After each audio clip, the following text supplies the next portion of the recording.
Welcome to Gazal civil service academy. এই ভিডিওর মাধ্যমে আমি তোমাদের বিভিন্ন প্রকার ফিশ এবং ফিশিং গ্রাউন্ড সম্পর্কে অ্যানালাইসিস করে দিচ্ছি। দেখো, প্রথমে যেটা আছে দেখো পিলেজিক মাছ। পিলেজিক মাছ কাকে বলে? যে সমস্ত মাছ সমুদ্র জলের উপরি পৃষ্ঠে ঘুরে বেড়ায় এবং ঝাঁকে ঝাঁকে ঘুরে বেড়ায় তাকে আমরা কি বলবো? পিলেজিক মাছ বলবো। ঠিক আছে, এই পিলেজিক মাছ কিন্তু মনে রাখবে এক সময় এই পিলেজিক মাছ কিন্তু সুস্বাদু প্রকৃতির এবং পৃথিবীর যত মাছ আহরণ করা হয় তাই 42% কিন্তু এই পিলেজিক মাছের মধ্যে পড়ে।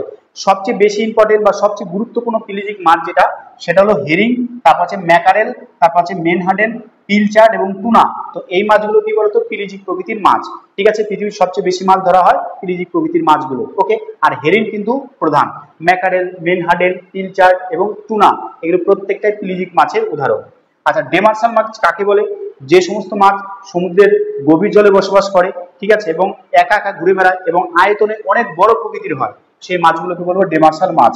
যেমন ডেমার্সাল মাছের মধ্যে কড মাছ হচ্ছে প্রধান, এরপর হ্যালিবুট, র্যাটজেল আর হচ্ছে টারবুট। ঠিক আছে, র্যাটাটেল, টারবুট, হ্যালিবুট আর কড এর প্রত্যেকটাই কিন্তু ডেমার্সাল মাছের উদাহরণ। আর এই মাছগুলো যেহেতু সমুদ্রের গভীর জলে বসবাস করে তাই জলের একটা প্রেসার থাকে, তো প্রেসারের ফলে মাছগুলো কিন্তু কি হয় বলতো? চ্যাপ্টা প্রকৃতির হয়। তাহলে এই ডেমার্সাল মাছগুলো কিন্তু চ্যাপ্টা প্রকৃতির হয়ে থাকে, এটাকে মনে রাখবে।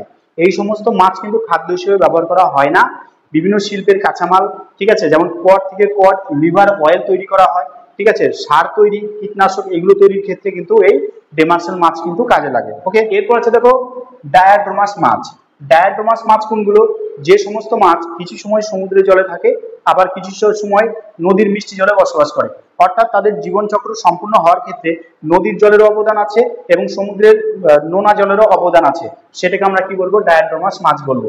এই ডায়াড্রোমাস মাছ কিন্তু মেনলি 3 প্রকার। কয় প্রকার? না, 3 প্রকার। একটা আছে দেখো অ্যানাড্রোমাস মাছ।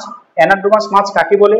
যে সমস্ত মাছ সমুদ্রের জলে বসবাস করে কিন্তু ডিম পাড়ার সময় কোথায় চলে আসবে? নদীর মিষ্টি জলে চলে আসবে। আবার ডিম পাড়া হয়ে গেলে কোথায় চলে যাবে? সমুদ্রের জলে চলে যাবে। ডিমগুলো যখন ফুটে বাচ্চা হবে, ছোট ছোট মাছ হবে নদীতে, সেই ছোট ছোট মাছগুলো কিন্তু আবার কোথায় চলে যাবে? সমুদ্রে চলে যাবে। সমুদ্রে আবার ওই মাছগুলো বড় হবে, আবার ওদের যখন ডিম পাড়ার সময় হবে কোথায় চলে আসবে? সমুদ্র থেকে নদীতে চলে আসবে। তো সেই মাছগুলোকে কি বলবো? অ্যানাড্রোমাস মাছ। অ্যানা মানে উপরের দিকে ওঠা, ঠিক আছে। তাহলে উজানগামী মাছ সমুদ্রের জল থেকে কোথায় চলে আসছে? উজানগামী হয়ে নদীর মধ্যে চলে আসছে, তো সেটাকে আমরা কি বলবো? সেটাকে বলবো অ্যানাড্রোমাস মাছ। যেমন স্যামন মাছ আর হচ্ছে ইলিশ মাছ, এই দুটো হচ্ছে মেন মাছ কিসের? না, অ্যানাড্রোমাস মাছের উদাহরণ। এটাও কিন্তু পরীক্ষাতে আসতে পারে। আচ্ছা, ক্যাটাড্রোমাস মাছ কাকে বলে? অ্যানাড্রোমাস মাছের ঠিক উল্টা। যে সমস্ত মাছ জীবনচক্রের বেশিরভাগ সময়ে নদীর মিষ্টি জলে বসবাস করে, মিষ্টি জলে বড় হয়, কিন্তু ডিম পাড়ার সময় কোথায় চলে যাবে? সমুদ্রে চলে যাবে। সমুদ্রে ডিম পারবে, ডিম পেড়ে আবার কি করবে? তারা চলে আসবে কোথায়? না, নদীর মিষ্টি জলে চলে আসবে। মোট কথা ডিম পাড়ার সময় কোথায় চলে যাবে? ভাটাগামী হবে, অর্থাৎ সমুদ্রে পৌঁছে যাবে। সেই মাছগুলোকে আমরা কি বলবো? ক্যাটাড্রোমাস মাছ বলবো। ঠিক আছে, এরপরও আরেকটা মাছ আছে দেখো, সেই মাছটা হচ্ছে অ্যাম্ফিডোমাস মাছ। এই অ্যাম্ফিডোমাস মাছ কি?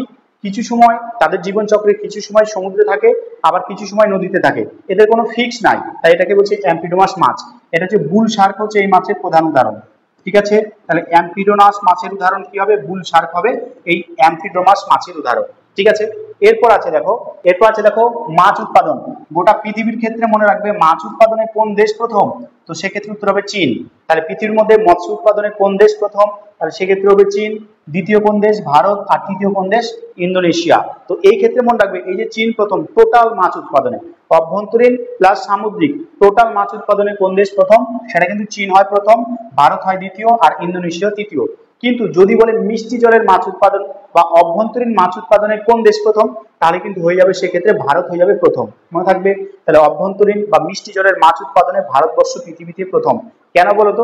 ভারতবর্ষের ভেতরে প্রচুর পরিমাণে নদী আছে, ভারত একটা নদীমাতৃক দেশ, প্রচুর খাল বিল জলাশয় আছে, তাছাড়া প্রচুর পরিমাণে পুকুর কেটে বড় বড় জলাশয় তৈরি করে প্রচুর পরিমাণে মিষ্টি জলের মাছ কিন্তু ভারতবর্ষের অভ্যন্তরে চাষ করা হয়। তাই এই ক্ষেত্রে এটার উত্তর কি হবে? মিষ্টি জলের মাছ উৎপাদনে আমাদের ভারতবর্ষ হচ্ছে প্রথম। ঠিক আছে, আচ্ছা, মাছ উৎপাদনের ক্ষেত্রে যদি আমরা ইন্ডিয়ার কথা বলি, মনে রাখবে ইন্ডিয়ার ক্ষেত্রে টোটাল মাছ উৎপাদনে মনে রাখবে অন্ধ্রপ্রদেশ প্রথম আর পশ্চিমবঙ্গ হচ্ছে দ্বিতীয়। তাহলে টোটাল মাছ উৎপাদনে ভারতবর্ষের মধ্যে কোন রাজ্য প্রথম? অন্ধ্রপ্রদেশ প্রথম। কোন রাজ্য দ্বিতীয়? সেটা কিন্তু হচ্ছে আমাদের এই পশ্চিমবঙ্গে দ্বিতীয়, মনে থাকবে। আচ্ছা, যদি বলে মিষ্টি জলের মাছ উৎপাদন, ভারতবর্ষের মধ্যে মিষ্টি জলের মাছ উৎপাদনে কোন রাজ্য প্রথম?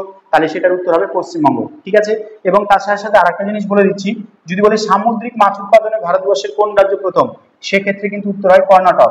ওকে, কর্ণাটক কিন্তু রিসেন্ট সামুদ্রিক মাছ উৎপাদনের প্রথম। একটা সময় কিন্তু সামুদ্রিক মাছ উৎপাদনে গুজরাট প্রথম হতো, বাট এখন রিসেন্ট ডেটাগুলোতে দেখাচ্ছে যে সামুদ্রিক মাছ উৎপাদনে কিন্তু আমাদের কোন রাজ্য প্রথম না, কর্ণাটক রাজ্য প্রথম। ঠিক আছে, তাহলে এই গেল তোমাদের ছোট্ট একটা ইনফরমেটিভ ভিডিও। আশা করি ভিডিওটি তোমাদের এসএলএসটি পরীক্ষার জন্য ভীষণ কার্যকরী হবে।